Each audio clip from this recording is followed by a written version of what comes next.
told you. We have a permit. You're harassing me for no reason. You I can call this disorderly conduct if I need to. It's on camera, man. Every word you say. Officer Sanders. Disrespectful. I'm just handling protocol. I only asked why he was targeting us. Her. Is that what happened here, officer? A summer festival, my little sister's big dreams, and one slap from a cop.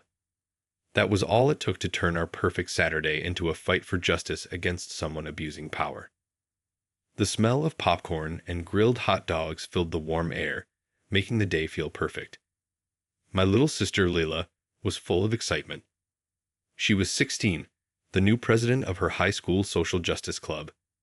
And today was their first big event, a voter registration booth at the town's summer fair.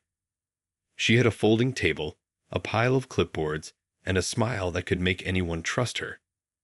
I was there as her older brother, carrying boxes of water and making sure she ate something besides candy. Everything was going well. People stopped by, drawn in by Layla's passion. She didn't push anyone. She just explained things clearly, talking about local elections and why it was important to vote. Then he appeared, Officer Sanders. You know the type, in his mid-40s, with a big belly stretching his uniform and dark sunglasses that never left his face. He walked with a confident swagger, trying to look important, but it only made him look nervous. He didn't come to the table. He stood about 20 feet away, arms crossed, watching us. His gaze was heavy. I felt it first, the prickle on the back of my neck every black person knows. It's the feeling of being sized up, not as a human, but as a problem. I nudged Layla quietly. Cop watching us, I whispered. Layla, brave as always, just glanced back. Let him watch, she said, her voice bright. We're not doing anything wrong. We have a permit. She held up the laminated paper from the city, a small shield of proof. Sanders probably saw it as a challenge. He leaned off the tree he had been standing by and walked toward her. His boots scraped the pavement. He didn't even look at me, only at Layla. What's all this? He asked, voice low, trying too hard to be friendly. Voter registration, officer, Layla said, smiling at him. Want to check if you're registered at your current address? His mouth pressed into a thin line. I'm fine, but I'm not sure about this setup. You got a permit for soliciting? We're not soliciting. We're helping the community. And yes, we have a permit, she said, tapping the paper. He ignored it. Instead, he picked up one of her pamphlets. Know your rights, huh? He sneered, reading the title. Are you one of those activists trying to make trouble? I'm trying to teach people, Layla said, still smiling, but the smile was starting to fade. Everyone should know their rights. Look, I said, stepping forward with my hands open. We don't want any trouble, officer. We're just here for the festival. Sanders looked at me, like he just noticed I'd existed. Stay out of this, he said, then turned back to Layla. I think you're disturbing the peace. Pack up this table and leave. You people? Layla snapped, angry. She was 16, and it was too much to take. We have a right to be here. We have a permit. You're disturbing the peace by harassing a minor. That was it. I saw him change, jaw tightening. He saw a black girl talking back, and his world tilted. He stepped closer, puffing his chest out. What did you say to me, little girl? I said you're harassing me, Layla said, her voice shaking but firm. She didn't move. It happened so fast I barely realized it. 1 second he was close to her. The next, his hand swung. Not a punch, a backhand. A slap full of hate and contempt. The sound cut through the festival noise like a whip. Layla stumbled back, hand to her cheek where a red mark appeared. Her eyes filled with tears, more from shock and shame than pain. I felt my blood boil. My body screamed to hit him. But a deeper instinct, one I learned long ago, said, don't touch him. Don't give him a reason. I pulled out my phone. My hands shook so much I could barely unlock it, but I hit record. You just assaulted a child, I said, voice low and dangerous. It's on camera. Everyone saw it. Sanders laughed. A cruel, empty sound. He thrived on confrontation. He pointed at me. "Oh, a phone. I'm so scared," he mocked. He grabbed his radio. "Dispatch, this is Sanders. I have a situation at summer fair. 2 suspects, 1 juvenile female, 1 adult male. Female assaulted an officer. Male obstructing. Need backup." He put the radio down and pulled out his handcuffs, metal glinting. He looked at Leela, frozen in fear, then at me. "Want to know your rights? You have the right to remain silent. Trust me, you'll want to use it." We were trapped. The world shrank to just Leela, me, and this monster. My phone felt like it weighed 1,000 pounds, but I held it. My thumb stayed on the screen. The camera was our only weapon, our only witness. "Don't touch her," I said, voice cold and shaking. I stepped slightly in front of Leela. Sanders' grin grew. This is what he wanted. A fight. An excuse. "Oh, the big brother," he sneered, jingling the handcuffs. "Obstructing a lawful arrest. Another charge for you, son." He lunged at Leela. I moved to block him. His hand hit my phone, and the screen went dark for a second. "Stop resisting." He shouted to the crowd and incoming backup. But the people watching weren't fooled. He wasn't resisting. A woman yelled from the funnel cake stand. "You hit the little girl. We saw it." More phones came up. The lens was his witness too. His mirrored sunglasses reflected a dozen tiny images of his angry face. For a moment, panic flickered across his features. The story was slipping from him.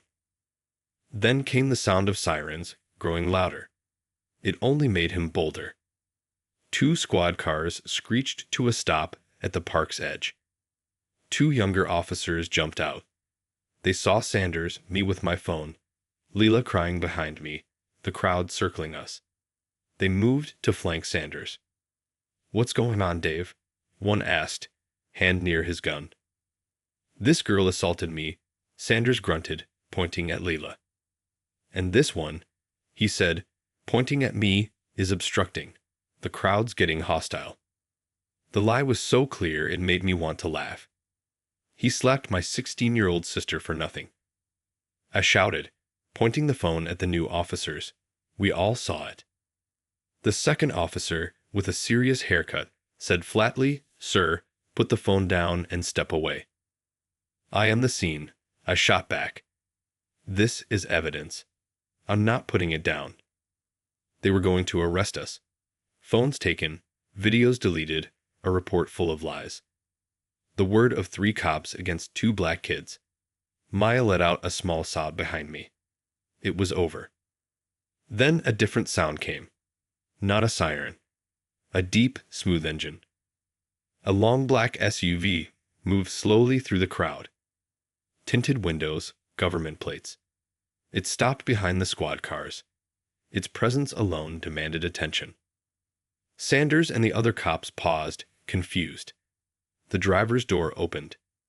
A man in a dark suit stepped out. He looked at the scene, then at Leela's red cheek and my phone, and finally at Sanders. His expression was serious. A polished black shoe emerged first, then his leg, then the man himself. Tall, perfect navy suit, salt and pepper beard, face I recognized from the news. Governor Reynolds. He didn't look at us, only at Sanders. The festival music faded. Even the radios went quiet. He walked forward, security moving with him. "Officer," he said calmly but firmly. "What exactly is happening here?" Sanders froze, jaw moving, no sound coming out. He puffed his chest. "Sir, Governor, this young lady assaulted an officer." The governor's eyes shifted to Leela, then to me. He saw her tears, the red mark. Cold, dangerous. He looked at me, phone in hand. "Assaulted you," the governor repeated. "Explain how this child, maybe 100 pounds, assaulted you." She was belligerent, uncooperative, pushed me. Sanders lied, voice rising. He's lying, I shouted. He hit her. Slacked her because she knew her rights. Everyone saw it. I pointed to the crowd with their phones up. The governor didn't need me. He could read the truth. He looked back at Sanders. You're saying your first reaction with a 16-year-old was to strike her? Beads of sweat appeared on Sanders' forehead. Sir, it was chaotic. The only chaos I see, the governor said, is the one you created. He stepped closer, facing Sanders. I was coming here to speak.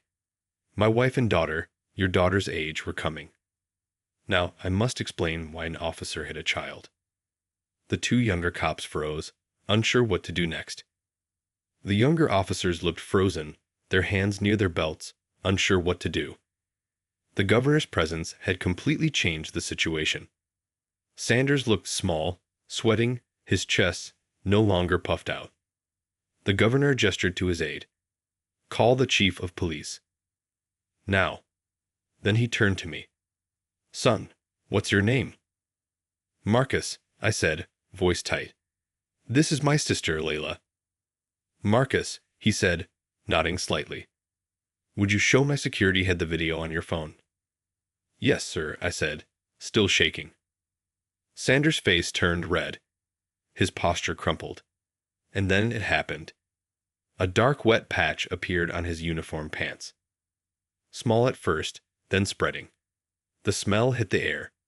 Marcus' mind reeled. The big, scary cop who had just slapped my sister had wet himself in front of everyone, including the governor. The humiliation was total. He looked down, shoulders slumping, sunglasses suddenly meaningless. Some people in the crowd noticed and started snickering. Then others joined. It was muffled laughter, but it cut through Sanders' arrogance more than any lecture could. He looked at the stain, and the fight in him collapsed. The governor didn't laugh. He just looked at the scene with calm, quiet disgust. Officer, he said, you and your team can leave. The state police will handle this from here. The two younger officers looked relieved. They practically dragged a humiliated Sanders to the squad car. Phones recorded every step. They didn't even use the sirens. They just slinked off, defeated. The governor turned his attention to Leela and me.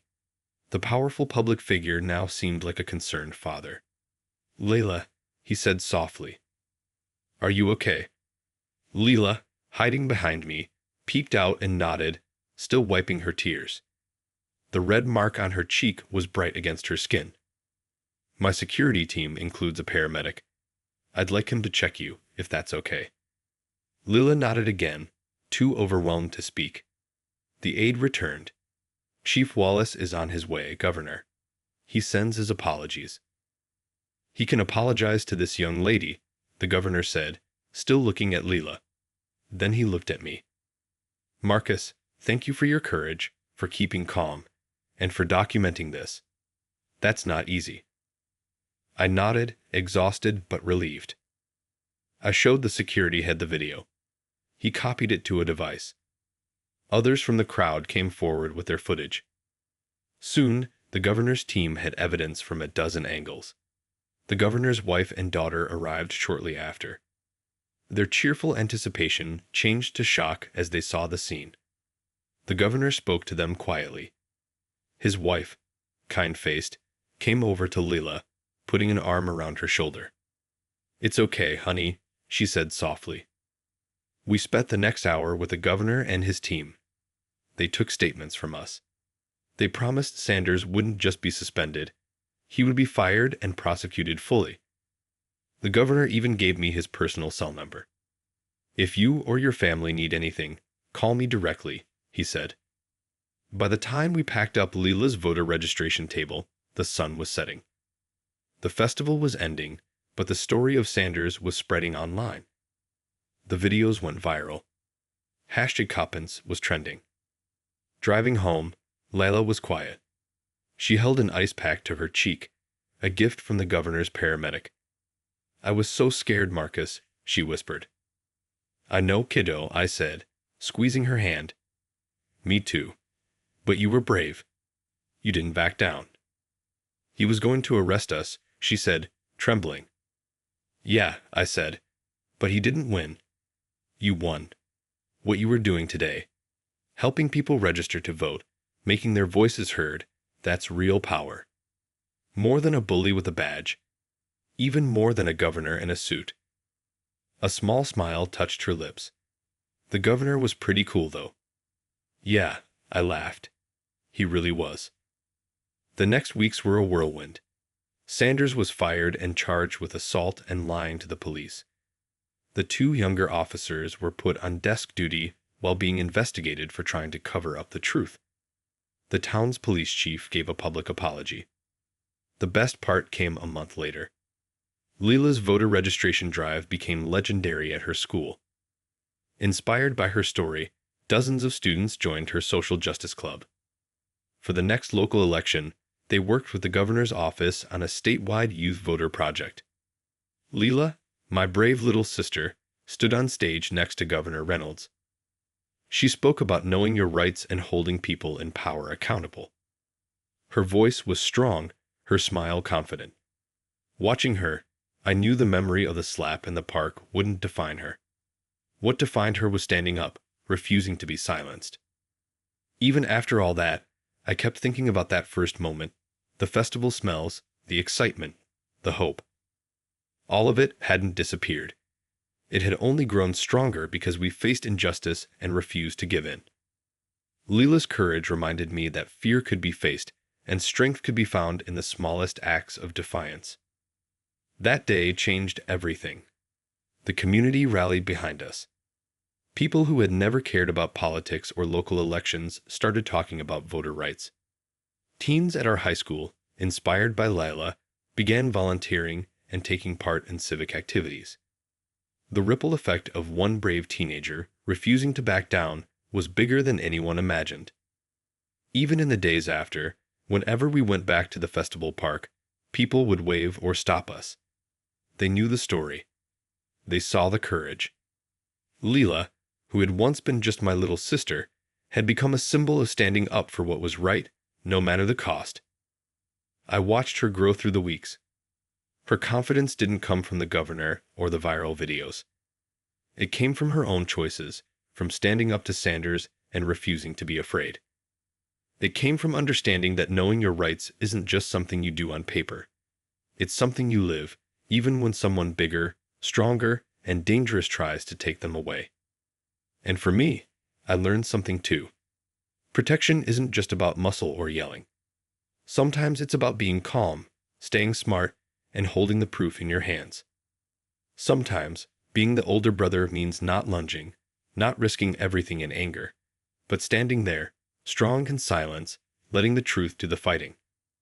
By the end of the month, the town had a story that no one would forget. It wasn't just about a cop who made a mistake. It was about a teenager, her older brother, and how courage, honesty, and community support can face injustice head-on and win. And even though life slowly returned to normal, every time I saw Leela, I remembered that day. The fear, the anger, the helplessness, all transformed into pride. That pride wasn't just for her, but for all of us who believe that one person, even a 16-year-old girl, can change the course of events with bravery and principle. The lesson was simple but powerful. Power doesn't come from a badge, a uniform, or threats. Real power comes from knowledge, courage, and standing firm when it matters most. And Leela had shown it all in one afternoon at a summer festival. After that day, life didn't return to exactly the same normal. People in town knew our story. Friends, neighbors, even strangers stopped us at school or in stores. They remembered the courage of a 16-year-old girl standing up to a police officer. At school, Leela's social justice club grew quickly. Students were inspired by her bravery. They wanted to help with voter registration drives, speak up about local issues, and make a difference in their community. Teachers praised her, some even asking her to share her story in classes. Leela, who had once been quiet about her passions, now had a voice that others listened to. The governor kept in touch. He checked in on us, asked about Leela's recovery, and made sure the town's police department was held accountable. His office worked with our school to organize youth voter education programs. Leela was invited to speak at events about knowing your rights, standing up to injustice, and civic participation. But the most powerful change was in Leela herself. She walked taller, spoke stronger, and no longer hesitated to voice her opinions. That slap, the humiliation, the fear, it didn't break her. It fueled her.